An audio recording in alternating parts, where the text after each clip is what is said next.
Let's talk about the origin of life problem. The question being, how did organic life arise from non-organic material? There are some experiments that were done in the early 20th century in which, under certain conditions, it looked as though maybe organic material could be created from non-organic material, but there really, as you point out, has not been a great explanation of how non-organic material could create an information system like DNA. I was wondering if you could elucidate that. So yeah, the famous experiment still in a lot of the biology textbooks is the Miller-Urey experiment of 1952, 1953.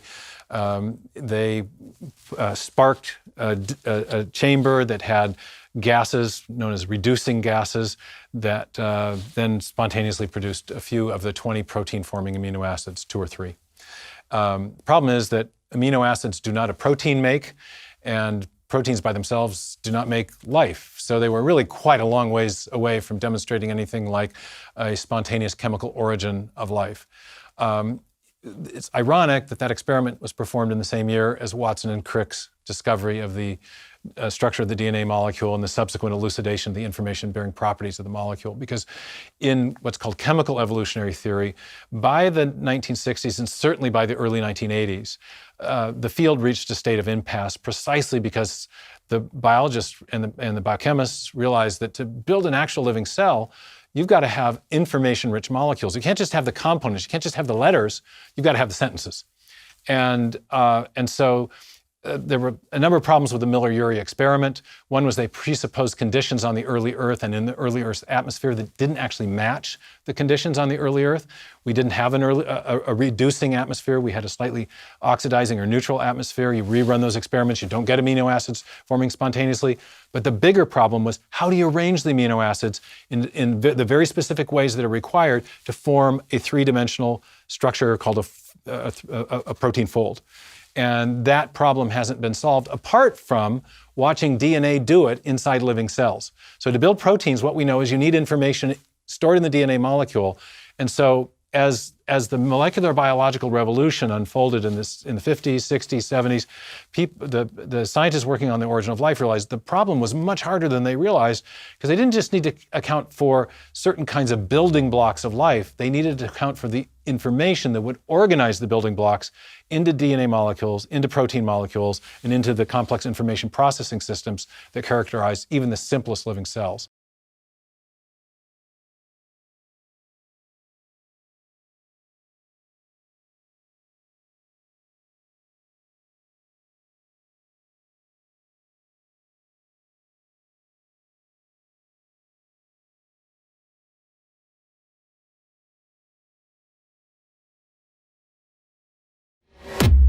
I'm skeptical of the claim. I'm skeptical. I'm skeptical.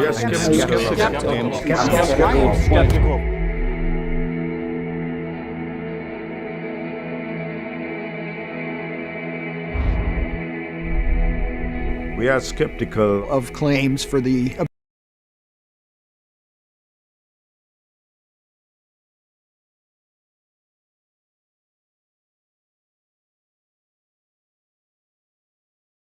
ability of random mutations And natural selection to account for the complexity of life. A careful examination of the evidence For Darwinian theory should be encouraged.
Skeptical. Skeptical. Skeptical. Skeptical of claims For the ability of random mutations and natural selection To account for the complexity. The complexity. the complexity.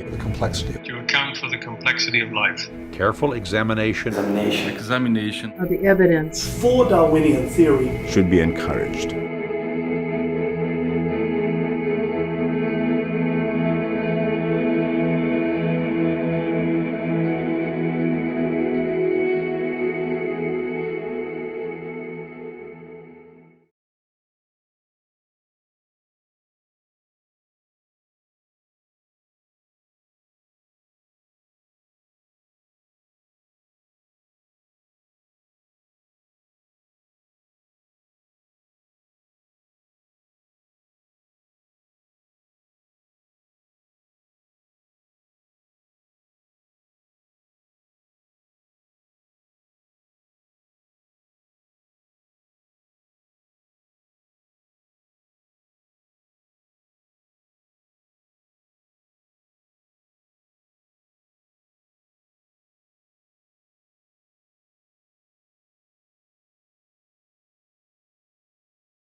The theory of evolution is now being challenged by a new theory that says the universe looks designed because it was designed.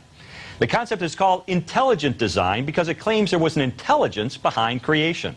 A leading proponent is Dr. Stephen Meyer. He's director of the Center for Science and Culture at Seattle's Discovery Institute and co-author of Darwinism, Design, and Public Education. Disagreeing with him is Dr. Michael Shermer, publisher of Skeptic Magazine and author of The Science of Good and Evil. I want to start with you, Dr. Meyer, because you're kind of making the affirmative claim here and say, you know, if you can just avoid the technical jargon as much as you can, give me 3 or 4 reasons why you believe there is an intelligent designer of the universe. You bet. Maybe I should start from the beginning. Cosmologists and physicists now tell us that the universe began from a finite time ago, from an infinitesimally small spatial volume, effectively a 0 point, in which there was neither matter, nor space, nor time, nor energy.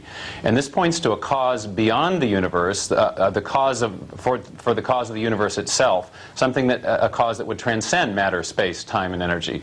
Secondly, physicists are now talking about the fine-tuning of the universe. They tell us that the initial arrangement of matter, the laws and constants of physics, are all delicately balanced to allow for life to exist. For example, if the force of gravitational attraction were a little bit stronger or weaker, if the rate of the expansion of the universe were a little bigger or smaller, life would be impossible as we know it. One physicist, Sir Fred Hoyle, has said that it looks as if a super intellect has monkeyed with physics and chemistry to make life possible. And thirdly, and I think most importantly, in the realm of biology, people have over the last 50 years discovered an intricate realm of nanotechnology and information processing. There are little miniature circuits inside cells, so-called signal transduction circuits. There are little miniature machines. My colleague Michael Behe at the Discovery Institute has made one of these famous, a little rotary engine inside the cell wall that looks like something, for all the world, like something that Mazda designed. It has O-rings, it has bushings, it has a drive shaft, it has a little propeller that moves this little bacterium through liquid. This is high tech in low life. And I think finally and most importantly is the discovery that at the base of all life depends on information, that it depends on a 4-character digital code that is resident in the DNA molecule. And people who are trying to explain the origin of life through various types of evolutionary theory have been utterly flummoxed by the question of the origin of these genetic assembly instructions. Michael, you're the editor of Skeptic Magazine. I don't expect you to be anything less than skeptical about that. Well, how do you analyze the evidence as Dr. Meyer presented it? Well, it's important to note that when we're talking about those kinds of questions, regardless of whether the answers I'm about to give are right or not, and they may change because science is constantly changing, the default answer is not that therefore there must be a designer or a God. A default answer that's perfectly acceptable in science is we don't know. Now, we do know actually quite a bit about the 4 categories that Stephen just discussed. For example, the fact that the universe had an origin and therefore there must have been a creator just begs the question of, well, who created the creator or the intelligent designer? The fact that something has to have a creation just leads to the next question of, well, then who created that entity and who created that entity? And the theological answer is, well, God is that which does not need to be created. Well, why can't the universe be that which does not need to be created? Okay, let's pause there. Michael, that's a very good point. Yeah. Very good point, Stephen. What I would say to that is that philosophically, something has to be the thing from which everything else comes. Something has to be what philosophers call the prime reality. And why does it have to be God? I mean, maybe who created God? That's what I want to know. The Big Bang Theory and general relativity suggest that matter is a crummy candidate to be the thing from which everything else comes, because if you go back far enough, you end up with a place in which you have no matter, no space, no time, no energy. It may just be pure energy. It could be quantum foam fluctuation. It could be a black hole in another universe. It could be a number of things. We're not sure yet. What physicists are saying now is that the primary thing at the very beginning is actually an information wave. And again, we're back to the same argument I was making in biology, that information in our experience comes from mind. And so from what we know about the causes of the origin of information, we're looking at evidence of design not only in life, but right back to the beginning of the universe. Okay, but where did the information come from, in your opinion, in the first place? I think it came from an intelligent creator that transcends matter, space, time, and energy. And who created that intelligent creator? I think that is the prime reality.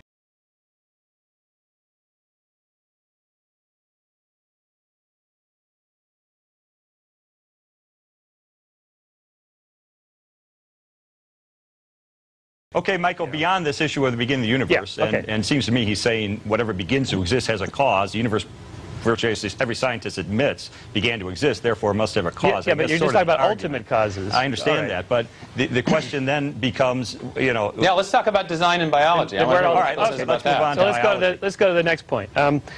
It looks designed. It is designed. That's why it looks designed. It is designed. We're not debating whether it's design or not. There is design. You'd have to be barking mad to not think that the life is not designed. It is designed, but it's designed from the bottom up by a natural process of evolution. And that's why it looks tinkered and not very well designed and sort of patchworked and put together from previous organisms and structures and functions and so on. It doesn't look to me very well intelligent design. Good point, Stephen. How do you respond to those? Well, I think it's exquisitely designed, especially when you look at what's going on at the molecular level and the information processing system that is the basis of all living systems. He's made the argument, for example, that the eye is not well designed because the wiring appears inverted to some physiologists. But others dispute that and say that the vertebrate eye is an exquisitely designed system that represents what engineers call constrained optimization, where many factors have been optimized to achieve the best overall functionality. So this vertebrate eye that evolutionists say is not well designed, that looks tinkered with, is actually the same eye that eagles use to achieve this incredible visual acuity that they have. Okay, we're going to come back in just a moment. We're going to hear more about Darwin versus design.